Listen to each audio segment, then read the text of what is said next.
तिब्बी माहिरीन ने उनका कहना है कि मछली का गोश्त जो है इंसानी सेहत के लिए इंतहाई मुफीद है। प्रपोज़ल पेश किया है कि फ़िश को कैसे हम मार्केट लेवल पर लेके जाएं। जहाँ अच्छी प्रोडक्शन आ जाती है, हुकूमत के बंदे आ जाते हैं जी, हाँ जी ये हमारे इलाके के फार्मर हैं, उन्हें इतनी प्रोडक्शन लिए, बताएं जी कैसे, आप फिर बताएं जी आपने कैसे प्रोडक्शन लिए।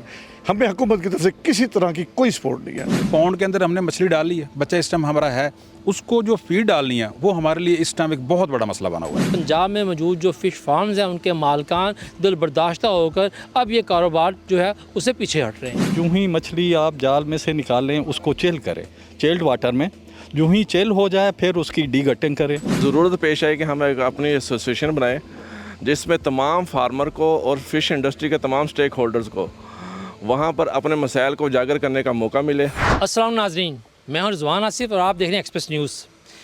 मछली हर कोई खाना चाहता है, हर किसी को शौक़ है, लेकिन जब हम गुज़रते हुए देखते हैं कि रेडी के ऊपर या किसी दुकान के ऊपर जो मछली किस तरह से रखी गई है और उसकी जो स्मेल है, बदबू जो है वो किस तरह से आ रही है, तो दिल करता है कि यहीं से वापस हो जाएं। लेकिन जो तिब्बी माहिरीन है उनका कहना है कि मछली का गोश्त जो है इंसानी सेहत के लिए इंतहाई मुफीद है, बहुत अच्छा है।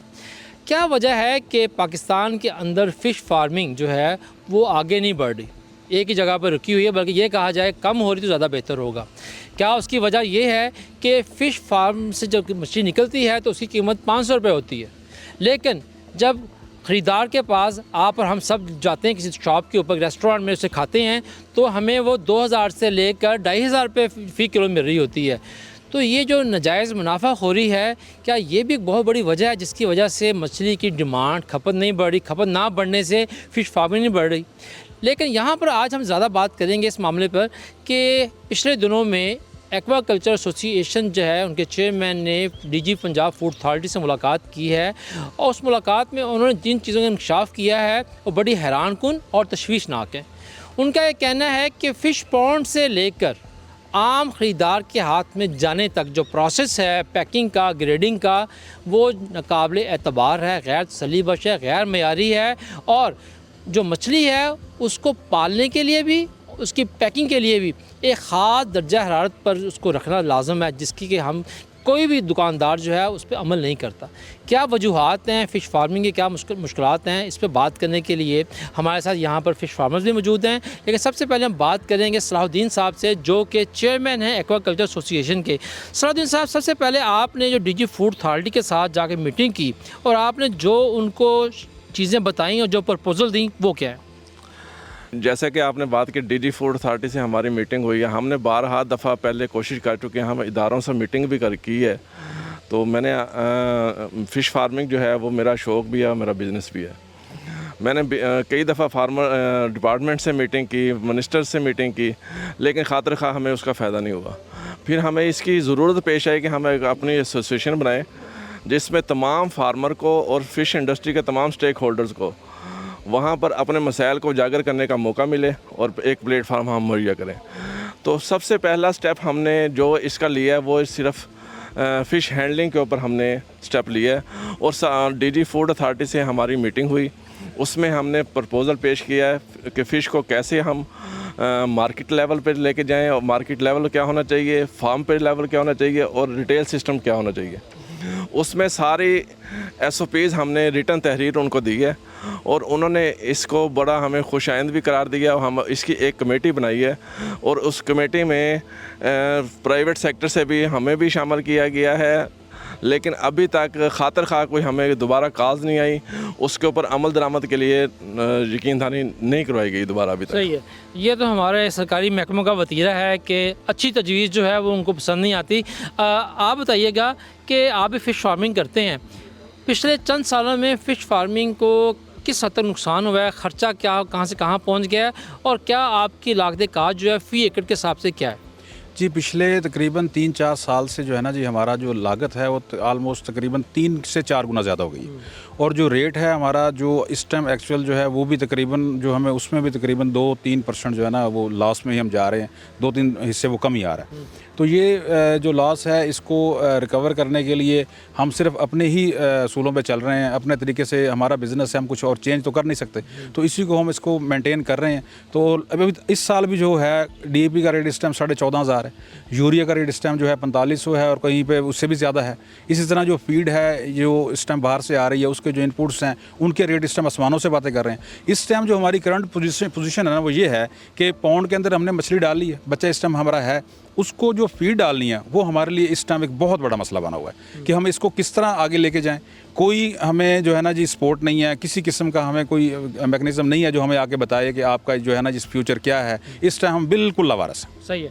अच्छा, आप जो है वो फ़िश फार्मिंग के हवाले से तकनीकी उमूर के बारे में बड़ी नॉलेज रखते हैं। ये बताइएगा कि ये जो बात सलाउद्दीन साहब डीजी फूड अथॉरिटी करके आए हैं, क्या तकनीकी तौर पर ये है वैसे ही है, और इसके अगर ऐसा है तो क्या नुकसानात हैं, और ख़ास मछली जो है किस टेम्परेचर पर जो है उसकी पैकिंग रेडिंग होनी चाहिए? सर ये चौधरी साहब ने जो बात की है ना ये 100% ठीक है, इसमें कोई शक शुबे वाली बात नहीं है कि हम SOPs को फॉलो ही नहीं करते। हम तो मछली निकालते हैं, फ़र्ज़ कर ले 9 बजे निकली है, बाहर रख दी, ये जी लोड से कम है एक और जाल लगा ले, 3-3 घंटे बाहर पड़ी रहती है, ना कोई फ़र्श साफ़ होता है ना कुछ ऐसा, नीचे वो पराली डाल के तो ऊपर बॉडी गटिंग करके ना हाथ साफ़ हुए ना उनके चाकू साफ़ हुए। इवन के गाड़ियों में 60-60 70-70 मन लोड करके ऊपर बर्फ़ डाल दी जाती है, वो टेम्परेचर मेंटेन उसके होते ही नहीं है। एक्चुअली जो तरीक़ेकार हैं जो इसके SOPs हैं वो तो ये है कि जो ही मछली आप जाल में से निकालें उसको चिल करें, चिल्ड वाटर में, जो ही चिल हो जाए फिर उसकी डीगटिंग करें, पेट साफ़ करें, पेट साफ़ करते ही फिर उसको अगर आपने फ्रीज़ करना है तो फिर ब्लास्ट फ्रीज़र में लेके जाएं, -30+ पे आप उसको करके फ्रीज़, तो फिर आप -4 डिग्री सेंटीग्रेड पे उसको आप रख सकते हैं 6 महीने साल पूरा। शेल्फ़ लाइफ उसकी बढ़ जाती है, डिके उसका नहीं होता, हेल्थ हैज़र्ड्स वो उसके ख़त्म हो जाते हैं। ये बताइए, आम हमारे जो तरीक़ाकार इस रवायती तौर पर अपनाया जा रहा है उसमें मछली की शेल्फ़ लाइफ क्या है? ये तो मैंने बताया कि ये हाईली पेरिशेबल है, हाईली प्रोटीन है, ये तो आधा घंटा नहीं ठहरती। आधा घंटा अगर आप इसे धूप में रख देना ऐसे ही तो समझे ये गोश्त इसका पेरिश हो गया, ये ख़त्म हो गया, इसमें उल्टा बीमारियां पैदा होंगी, उल्टा बैक्टीरियाज पैदा होंगे मुख्तलिफ बीमारियों तो के। हमारा महकमा माही परवरिश जो है सुना था कि नया प्रोजेक्ट लेके आ रहा है। हाँ, नया प्रोजेक्ट है। इस सिलसिले में मैंने बताया कि लाहौर में एक डायग्नोस्टिक लैब, बड़ी ISO सर्टिफाइड लैब है, वो बनाई गई है। अब मुजफ्फरगढ़ में श्रिम्प फार्मिंग जब से शुरू की है ना तो उसमें इसकी एक स्टोरेज भी आ रही है, स्टोरेज चेन भी, और दूसरा उसकी जो है प्रोसेसिंग के लिए भी वो भी प्लांट लगाए जा रहे हैं लेकिन ये उस प्रोजेक्ट में लगाए जा रहे हैं। फ़िश फार्मिंग के लिए एज सच अभी तक कोई नहीं आया, लेकिन श्रिम्प के लिए जो है ना वो लगाया। ये बताइए इमरान साहब के जिस तरह सारे यहाँ बात कर रहे हैं फ़िश फार्मिंग के वाले से, क्या हुकूमत जो है पिछले चंद सालों से बिल्कुल आप लोग नज़रअंदाज किया हुआ है कि आपके मसाइल क्या हैं? हमें तो आज तक हमारी तरफ कभी कोई हुकूमती नुमाइंदा किसी ने कोई काम नहीं किया। इवन यहाँ तक होता है कि हमें पहले बताते थे इतने मन प्रोडक्शन आप ले लेंगे, इस तरह माल डालें। अब जब किसी फार्म पे अच्छी प्रोडक्शन होती है तो डायरेक्टर साहब आए, हुकूमत के बंदे आए थे, फ़ोटो, हाँ जी आपने ये नहीं पता कि हमने किस स्ट्रगल करके इतनी प्रोडक्शन ली है।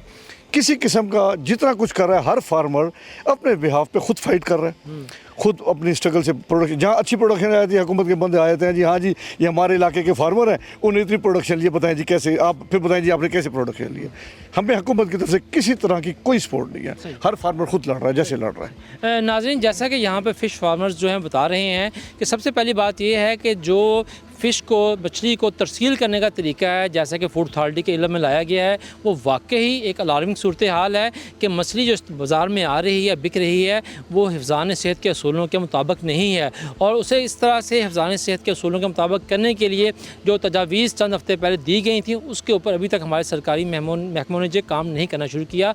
इसके अलावा फ़िश फार्मर्स का ये कहना है कि जो मछली के फार्मर्स हैं उनको हुकूमत की जानिब से किसी किस्म की तकनीकी, इंतज़ामी और माली सहूलत हासिल नहीं है, जिसकी वजह से 2 लाख एकड़ से ज़्यादा रकबे पर पंजाब में मौजूद जो फ़िश फार्म्स हैं उनके मालकान दिल बर्दाश्ता होकर अब ये कारोबार जो है उसे पीछे हट रहे हैं।